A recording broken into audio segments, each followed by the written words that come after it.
오늘 증거할 말씀입니다. 요나서 1장 11절에서 17절입니다. 바다가 점점 흉용한지라 무리가 그에게 이르되 우리가 너를 어떻게 하여야 바다가 우리를 위하여 잔잔하겠느냐. 그가 대답하되 나를 들어 바다에 던지라. 그리하면 바다가 너희를 위하여 잔잔하리라. 너희가 이 폭풍을 만난 것이 나의 연고인 줄을 내가 아노라 하니라. 그러나 그 사람들이 힘써 노를 저어 배를 육지에 돌리고자 하다가 바다가 그들을 향하여 점점 더 흉용함으로 능히 못한지라. 우리가 여호와께 부르짖어 가로되 여호와여 구하고 구하오니 이 사람의 생명 까닭에 우리를 멸망시키지 마옵소서. 무지한 피를 우리에게 돌리지 마옵소서. 주 여호와께서는 주의 뜻대로 행하심이니이다 하고 요나를 들어 바다에 던짐에 바다에 뛰노는 것이 곧 그친지라. 그 사람들이 여호와를 크게 두려워하여 여호와께 제물을 드리고 서원을 하였더라. 17절. 여호와께서 이미 큰 물고기를 예비하사 요나를 삼키게 하였으므로 요나가 3일 3야를 물고기 배에 있으니라. 아멘. 인과 율. 인, 원인과 결과의 법칙.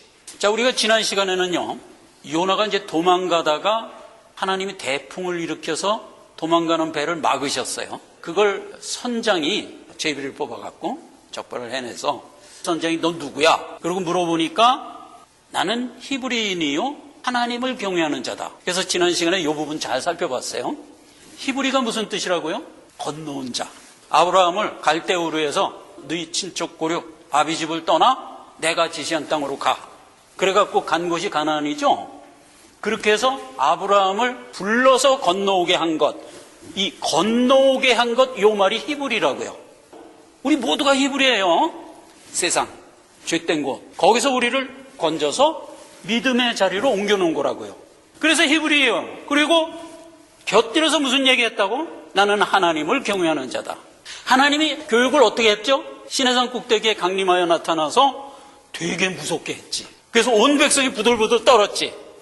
때가 되면 사람의 몸을 입고 너희 앞에 내려가서 사람으로 너희에게 얘기해 줄 거야. 그때는 안 무섭게 들을 수 있어. 이렇게 얘기했던 거죠. 그래서 경외함을 그때 배우게 했다고 그랬어요.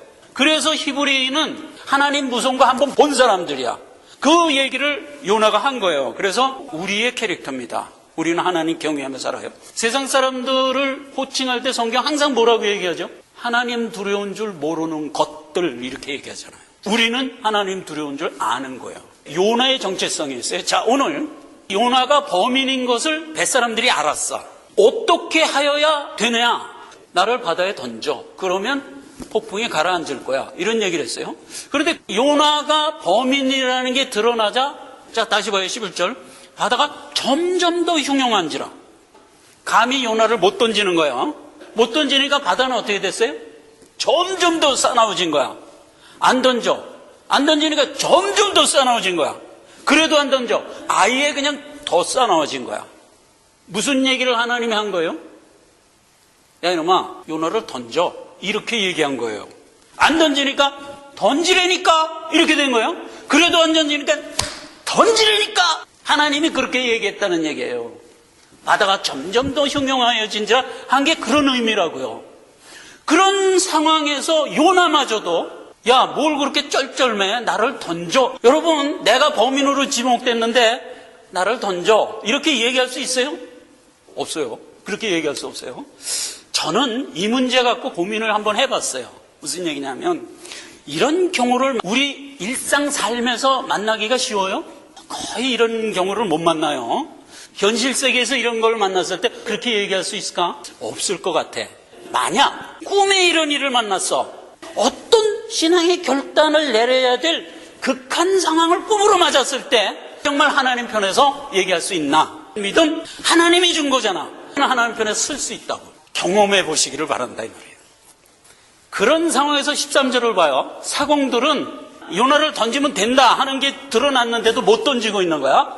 그리고 힘써서 그럴수록 더 배를 저어서 육지에 대보려고 노력을 했다 이거야. 점점 더 흉흉해지는 거야. 그러니까 이제 나중엔 내가 죽게 생겼으니까 어쩔 수 없이 던지면서 던지긴 던지는데 하나님 요나 던진 거 나한테 허물하지 마세요. 이러면서 던졌다는 얘기예요. 그래서 이 부분이 오늘 제목이에요. 인과율. 다른 말로 바꿔나가면 선악관. 그리고 17절에 여호와께서 이미 큰 물고기를 예비하사 요나를 삼키게 하였으므로 요나가 3일 3야를 물고기 배에 있으니라. 요나가 물에 퉁 들어가니까 물고기가 칵 삼키게 해갖고 물고기 배에서 3일을 있었어. 3일을. 그러는데 이것도 초월이라 그랬죠. 뱃속으로 들어가면 위산으로 녹게 돼 있는 거야. 안 녹고 3일 있다가 토해내서 나왔죠. 이게 초월이에요. 이 초월을 하나님의 역사로 믿어야 됩니다. 절대로 믿어야 됩니다. 나중에 예수님이 자기 구속 역사에 대한 표적으로 늘 활용하신다고. 이러한 초월은 일반 사조로는 못 믿어요. 그런데 우리가 믿음 갖고 구원받은 거는 요나가 뱃속에 들어갔다 나온 것보다 더 큰 이적이에요. 그럼 그거는 내가 갖고 있으면서 이거는 못 믿는다는 게 말이 안 되지. 세상 사람들은 당연히 안 믿어요. 상관 마시고 우린 믿자 이 말이에요. 그렇죠? 이렇게 된 얘기가 오늘 본문 말씀. 오늘 본문 말씀에 보면 폭풍으로 하나님의 뜻을 지금 엮어가고 계세요. 하나님이. 성경에 보면 폭풍 예가 많아요. 폭풍을 갖고 내 백성을 인도해간 예를 들어가 보면 하나님이 어떤 뜻을 우리로 하여금 깨닫게 하려고 하는가를 알게 돼요. 먼저 오병이어 끝에 물 위를 걸어가는 사건 한 번 있을 때 폭풍 사건 한 번 줬어요. 그 다음에 두 번째는 비유로 교훈을 하시고 저쪽으로 건너가자고 예수님이 제자들하고 배 타고 가다가 중간에서 폭풍 만났던 사건 한 번 있었어요. 두 사건. 그리고 오늘 요나 사건이에요. 하나 더 살펴볼 거는 사도 바울이 내가 로마에 가서 복음을 전해야지 하고 서원을 하고 로마를 가기로 작정을 했는데 그때 그 사도 바울을 죽이려고 그랬지. 유대인들이. 그러니까 하나님이 못 죽이게 속도들에게서 건져서 감옥에 넣어갖고 죄수가 되게 해서 배를 태워서 로마로 보내지. 그 로마 가다가 배에서 폭풍 만났어요. 그래서 폭풍 사건들을 주신 이유와 결과를 보면 오늘 요나 사건의 폭풍으로 이 일을 역사해가는 뜻을 알게 돼. 첫째, 오병이어 때 폭풍 사건은 마태복음 14장 22절 이하에 예수께서 즉시 제자들을 재촉하사 자기가 무리를 보내는 동안에 배 타고 저쪽으로 건너가라 하고 건너가고 자기는 산으로 올라가서 기도했어. 이게 무슨 사건 끝에 있었냐면 오병이어 사건 끝에 있었어요. 오병이어 끝나고 나서 2만 명 되는 사람 다 돌려보내고 이제 제자들한테는 배 태워서 가버나움으로 건너가라. 그래갖고 보내고 자기는 그 배 안 타고 산으로 올라가서 기도했지. 어둑어둑해질 때 예수님은 제자들이 타고 가는 배를 향하여 걸어간 거예요. 배는 가버나움으로 도착을 못하고 풍랑을 만나고 지금 고전을 하고 있어요. 그랬더니 이제 배 타고 있던 사람들이 전부 유령인 줄 알고 바다로 떨었지. 나 유령 아니다. 나 예수다. 정말 예수거든. 그러니까 이제 베드로가 만약 주셔도 나도 무리를 걷게 해주세요. 이랬잖아요. 그랬더니 예수님이 오라. 그래갖고 베드로가 천복문으로 들어갔지. 그랬더니 안 빠지는 거야. 그래갖고 이제 예수님한테 갔는데 가다가 보니까 바람과 파도가 막 치니까 무서워서 빠져가는지라. 이것도 기적인 거 아시죠? 물에서 빠지면 통장 빠지지 빠져가는지라라는 상황이 있나? 복숭아뼈 차고 정갱이 차고 무릎 차고 자꾸 들어가는 거야. 그러니까 이제 베드로가 쭈쭈 나 빠져간다고 그러니까 주님이 가서 건져서 배에 오르니라. 그리고 예수님 일성이 뭐죠? 야 베드로야 왜 의심을 해? 이러고 상황 종료해요. 그럼 이 폭풍은 왜 준 거예요? 의심하지 마. 요 교훈 때문에 준 거예요. 그러면 여기서 이제 우리가 챙겨야 할 팁이 많아요. 오병이어의 기적 끝에 이 폭풍 사건을 통해서 왜 의심해? 이렇게 된 거거든요. 그럼 오병이어의 기적을 왜 준 거죠? 하늘에서 빵과 물고기가 막 떨어져서 먹게 해준 거죠. 그래 놓고 예수님이 요한복음 6장에서 교훈을 어떻게 해요? 하늘에서 영생의 떡 내가 내려왔다는 걸 보라는 표적이었다. 그러니까 그 오병이어의 표적을 통해서 누구 바라보라는 거예요? 너희를 구원한 구속주 나를 바라보라는 뜻이었다고요. 그래서 그렇게 교훈을 하니까 제자들이 예수님은 우리의 구속주구나 대속주구나를 알았을 거 아니에요. 알았어요. 알았는데 그때 빵을 먹은 2만 명들은 어떻게 됐나? 야 이거 떡 생길 일 아니다. 하늘에서 영생의 떡이라고 그러는데 이게 무슨 소리인지 모르겠다. 그리고 다 떠나갔죠. 요한복음 6장 66절에 있어요. 그리고 덩그러니 12제자만 턱 남은 거야. 예수님이 그때 12제자한테 묻죠. 야, 너희들은 왜 안 떠나가냐? 그때 베드로가 정답 얘기하죠. 주여, 영생의 말씀이 여기 있으면 우리가 네게로 가오리까? 예수님이 칭찬했어요. 그렇게 된 교훈 끝에 그 다음에 바다에서 이 물이 걷는 사건이 생긴 거예요. 그러니까 무슨 얘기냐면 너를 구원한 대속주 하나님은 너희가 평생 믿으며 간직해야 된다, 이 소리예요. 의심하면 안 된다 이거예요. 여러분, 우리가 신앙생활에서 항상 신앙이 흔들리는 이유가 뭐죠? 예수님이 나를 구원했어, 예수님이 나의 구속주시오를 의심하는 거예요. 왜 의심을 할까? 나의 허물과 나의 어떤 부족함 때문에 자꾸 의심을 해. 좀 나쁜 생각을 했어. 그럼 그때 야, 이거 나 구원받지 못한 거 아니야? 암만 해도 나 구원받지 못한 것 같은데? 이런 생각을 하면서 의심한다고요. 그런데요, 성경은 일단 너를 구원한 건 나기 때문에 너의 구원은 어떤 경우에도 변함이 없다, 이걸 기조로 갖고 있어야 돼요. 그래서 믿는 우리는 내가 받은 구원은 절대로 취소될 수 없다를 아는 거예요.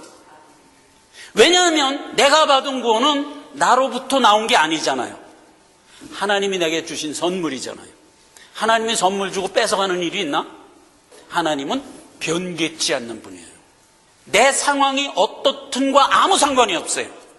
변할 수가 없는 거예요. 신앙이 좀 올바르면 구원이 지속되고, 내 신앙이 좀 나빠지면 구원이 취소되고, 이런 법은 없는 거예요. 그걸 알라고 지금 이 교훈을 한 거예요. 왜 의심을 해? 두 번째, 마가복음 4장에 나온 폭풍 사건은요, 비유 교훈을 했어. 씨 뿌리는 자의 비유를 했어요.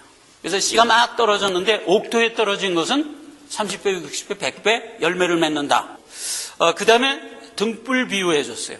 등불이라는 거는 등경 위에 올려놓으면 드러낼 수밖에 없다, 숨길 수가 없다. 그 다음에 겨자씨 비유해 줬어요. 겨자씨는 아주 깨알보다도 작은데 일단 심으면 채소인데 나무보다 더 크게 자라는 거야. 준 교훈이 너희 믿음이 겨자씨만큼만 있으면 저 산을 들어서 일로 옮기라 그래도 옮길 것이요, 저 뽕나무를 들어서 바다에 빠치라 그래도 빠칠 것이다, 이렇게 얘기해 준 거거든. 그래서 이 비유 교훈이 결국 무슨 얘기냐면, 너희가 받은 구원은 하나님이 준 구원이기 때문에 하나님이 역사한다, 이 소리잖아요. 하나님이 역사한다. 복음의 씨가 내 안에 들어왔을 때 우리는 열매를 맺을 수밖에 없고요, 우리가 복음의 씨를 가지고 있을 때 우리는 세상의 등불이야. 요나 보세요. 도망가다가 걸렸는데 드러난 건 뭐죠? 히브리인이요 하나님 경외하는 거, 이게 드러나잖아요. 요나의 일탈에서도 드러나는 건 뭐예요? 택자의 등불이 드러난다고요.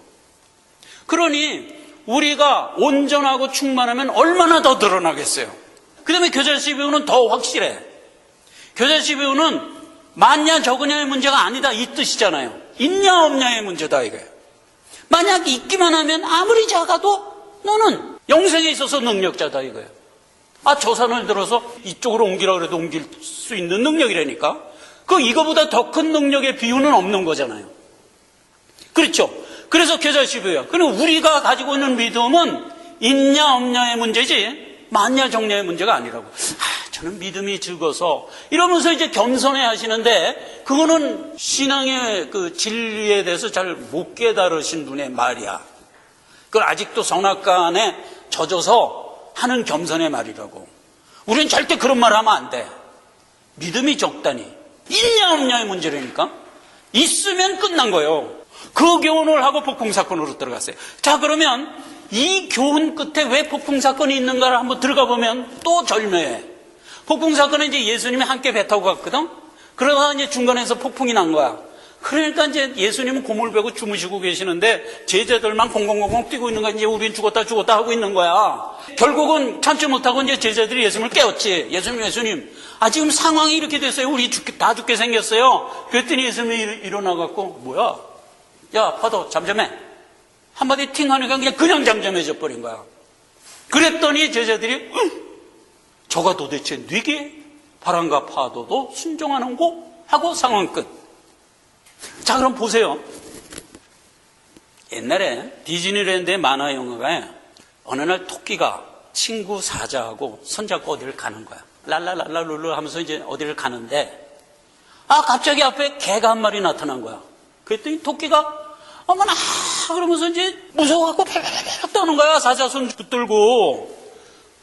그랬더니 이제 사자가 민망해갖고, 이 녀석 뭐가 무섭다는 거야. 그러고 이제 토끼를 쳐다보고 있고, 한편 사자를 본 개는 꼬리를 내리고, 야, 이거 어떻게 해서 이 자리에서 도망가나? 하고 전전긍긍하고 있는 거야. 요 상황.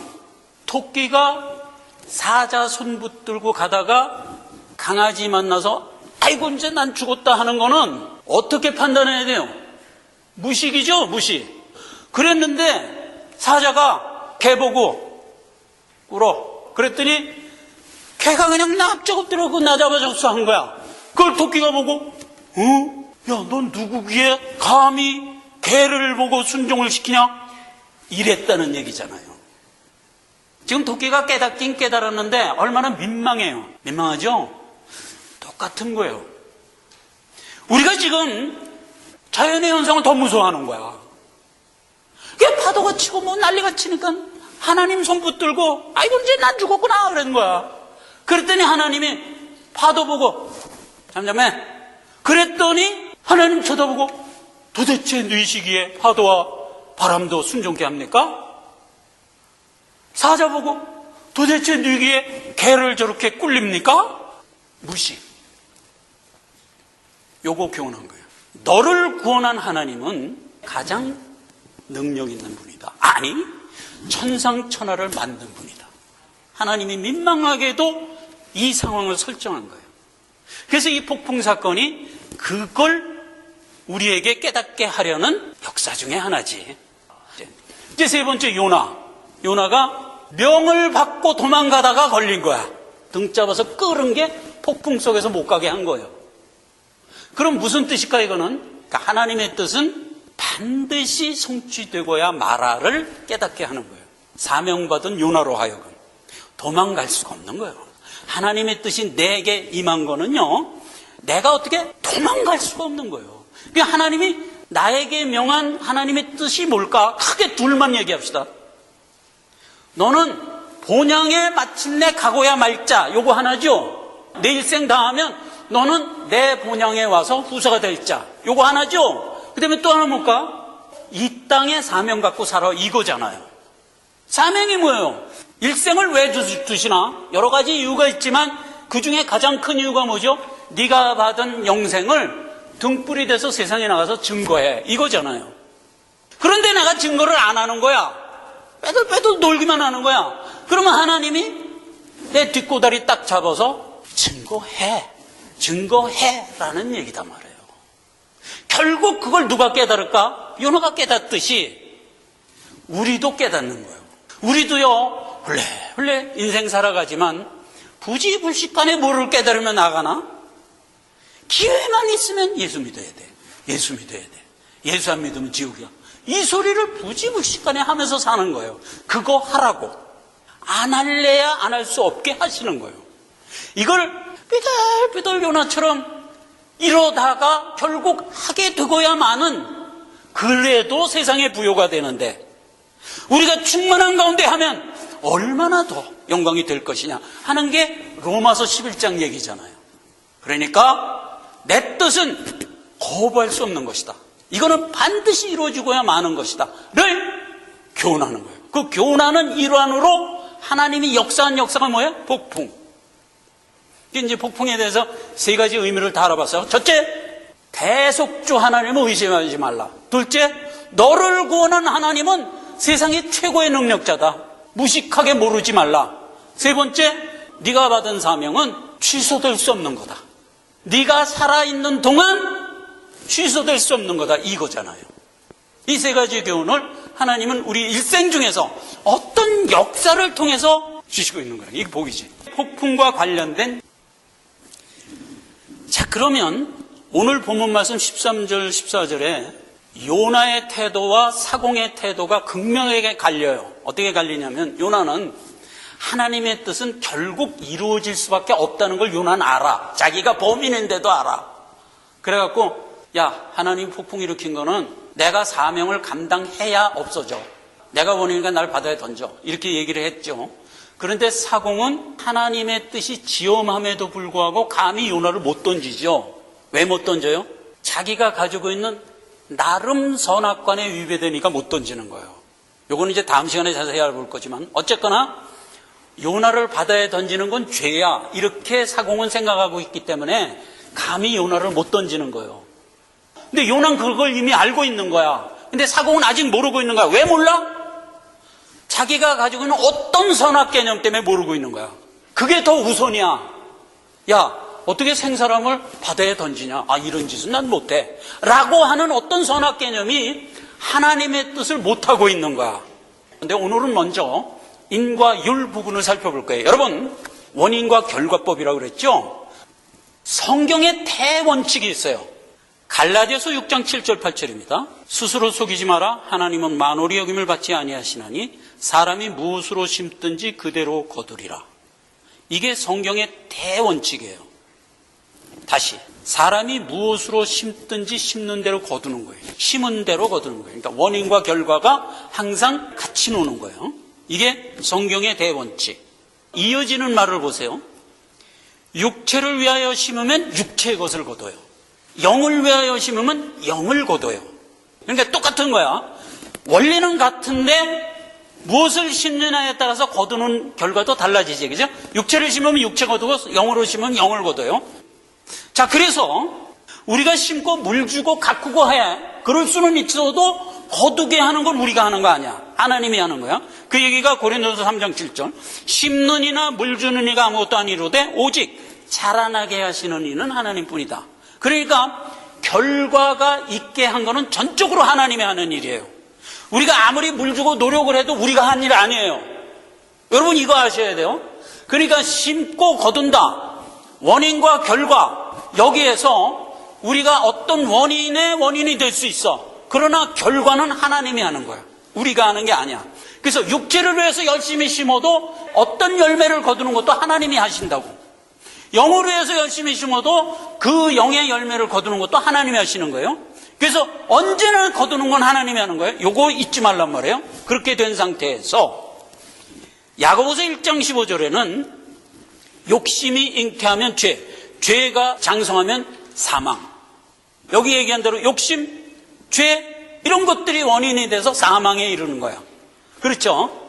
그런데 죽고 사는 건 하나님만 하는 거예요. 그래서 하나님이 사망을 결정하는데 그 사망의 원인은 뭐였다? 죄, 욕심, 구체적으로 한 얘기고 원래 근원적으로 들어가면 안 믿는 것. 하나님이 베푼 진리를 안 믿는 것. 이게 죄라고요. 그래서 그 안 믿는 게 원인이 돼서 뭐가 나왔다? 사망이 나왔다. 또 하나 국면은 골로새서 1장 8절 이 복음이 이미 너희에게 이르매 너희가 듣고 참으로 하나님의 은혜를 깨달은 날부터 너희 중에서와 같이 또한 온 천하에서도 열매를 맺어 자라는도다. 복음이 원인이 됐더니 뭐가 나왔어요? 구원의 열매가 나온 거야. 그 심고 거둔다는 대원칙을 얘기할 때 육체를 심으면 육체를 거두고 영을 심으면 영을 거두고 이렇게 얘기했죠? 이렇게 구분한 거야. 죄를 심으면 사망, 복음을 심으면 영생. 자, 그런데 세상에서의 인과율과 하늘과 땅을 합쳐서 인과율이 조금 틀려. 세상사는 1차원이야. 뭐냐면 세상에서 어떤 걸 원인을 시켰더니 어떤 결과가 세상에서 나온 거야. 이걸 1차원이라고 그래. 그러니까 세상에서 심고 세상에서 거두는 거야. 우리가 사는 삶의 바운다리가 이 원칙 아래에 있어요. 그러니까 우리가 이 원칙의 지배를 받고 있어요. 여러분 다 그렇죠? 성실하게 살면 어떻게 돼요? 유복해지죠? 성실하지 못하게 살면 어떻게 돼요? 삶이 피폐해진다고. 성실하게 내 몸을 가꾸면 어떻게 돼? 건강해진다고. 안 그래요? 그래서 우리는 1차원의 세계에서 우리의 일생을 살도록 하나님이 허락하는데 거기서도 원칙은 뭐예요? 심는 대로 거두는 거예요. 이 원칙은 벗어날 수가 없어요. 불신자고는 우리는 벗어날 수가 없어요. 그래서 1차원부터 봐요. 계시록 20장 13절. 그리고 에스겔서 7장 4절 같은 얘기예요. 뭐라고 돼 있냐면 사람이 자기 행위대로 심판을 받고요. 내가 무슨 행위를 하면 내가 한 행위대로 심판을 받아요. 그럼 이 행위를 대별하면 어떻게 나오죠? 믿고 한 행위냐 안 믿고 한 행위냐 이 둘로 나누죠. 안 믿고 한 모든 행위에 따라서 그 결과가 나와요. 사망이라는 심판으로 나오죠. 심고 거두는 것을 이 땅에서 거두는 거야. 이 땅에서 1차원. 또 하나, 오늘 사도 바울의 폭풍 사건을 얘기했죠. 잠깐 얕게 하면 이렇게 됐어요. 사도 바울이 가이사에게 복음을 전하겠다고 서원을 하고 가이사에게 가는데 유대인들이 사도 바울을 죽이기 전에는 밥도 안 먹고 물도 안 마실 거야 하고 결사한 결사대가 40명이라고 그랬지. 로마까지 갈 수가 없는 거야. 가다가 잡혀 죽게 생긴 거야. 그러니까 하나님이 어떻게 했다고? 죄인을 만들어서 천부장 감옥 속에 가둬버렸어. 폭도들이 죽일 수가 없으니까 죄인의 신분으로 로마를 향해 지금 가고 있어요. 자, 그래서 배를 타고 로마를 가고 있는 거예요, 지금. 생각을 해보세요. 죄수를 만들어서 간 거 하나로 충분하지 않을까? 이제 배를 탔으니까 로마에 순조롭게 가야 되잖아. 근데 왜 거기다 또 태풍을 주나? 아까 태풍은 어떤 우리가 깨닫지 못하는 무식한 걸 깨닫게 하려고 태풍을 준 거지만 사도 바울은 뭐예요? 나는 가이사에게 복음 전해야 돼 하는 틀림없는 사명감을 갖고 지금 가고 있는 거야. 가고 있는데 복도들한테 죽을까 봐 하나님이 보호해서 죄인 만들어 갖고 지금 가고 있는 거야. 그렇게 됐으면 그냥 순조롭게 가면 되지. 왜 폭풍을 줄까? 이건 챙겨보지 않으면 안 돼. 그냥 순조롭게 가면 되는데 왜 폭풍을 주는 거야? 이유가 있단 말이에요. 첫째는 폭풍 중에 선원들과 배에 탄 동승자들에게 구원의 복음을 나타내시려고. 폭풍을 막 만나갖고 열흘 동안 굶으면서 배에 있는 물건 다 집어던지고 지금 우리는 죽었구나 하고 있을 때 사도 바울이 뭐라고 외쳐요? 이 사람들아, 너희는 안 죽는다 이랬어요. 안 죽는 걸 우리가 어떻게 하냐 그랬더니 사도 바울이 한 얘기가 하나님이 내게 명한 게 가이사에게 복음 전하라는 사명을 줬어. 그러니까 나는 반드시 로마에 갈 거니까 나하고 함께 있는 한 너희는 죽을 수가 없어. 이 얘기를 해준 거예요. 이 얘기를 해주려니까 폭풍이 필요했던 거예요. 그렇게 해서 폭풍에서 결국 안 죽고 도착한 데가 어디예요? 불시착한 데가 멜리데라는 조그만 섬에 도착했지. 그래갖고 이제 멜리데 섬에 들어갔다. 그러니까 이제 열흘 동안 굶고 그랬으니 얼마나 피곤해요.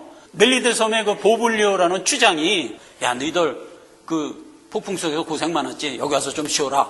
그래갖고 집도 내주고 이제 아궁이에 불 떼서 이제 뜨뜻한 물도 끓이고 해갖고 이제 지금 쉬고 있는 거야. 근데 사도 바울은 죄인 신분이잖아요. 아직 죄인 신분이니까 이 불을 떼고 있었어요. 그래서 건불을 잔뜩 옆에 갖다 놓고 막 불을 떼는데 건불 속에 독사가 있었던 거야. 독사가 사도 바울 손가락을 탁 물었네. 왜 독사가 물고 있어?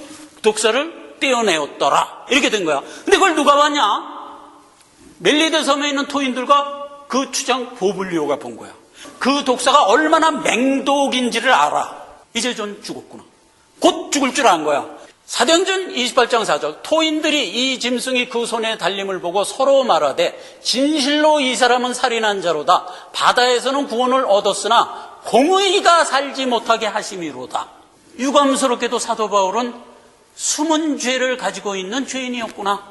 그러니 기어코 죽이는구나. 이렇게 선악관으로 생각을 했단 말이에요. 그런데 이게 결과가 어떻게 되죠? 사도행전 28장 6절 그가 붙든지 혹 갑자기 엎드려져 죽을 줄로 저희가 기다렸는데 오래 기다려도 그에게 아무 상함이 없음을 보고 돌려 생각하여 말하되 신이구나. 자, 여러분 멜리데 사람들이 지금까지 가지고 있던 선악관에서 어떤 각성을 한 거예요? 선악대로만 되는 건 아니네를 알은 거예요. 성경의 기조가 뭐예요? 행위대로 결과가 돼. 택한 자에게도 세상에서 똑같아. 행위대로 결과가 돼. 열심히 공부하면 판사되고 허랑망탕하게 오렌지족으로 놀면 나중에 거지 돼. 1차원적인 세상법이야. 그런데 성도들의 경우를 보자고요.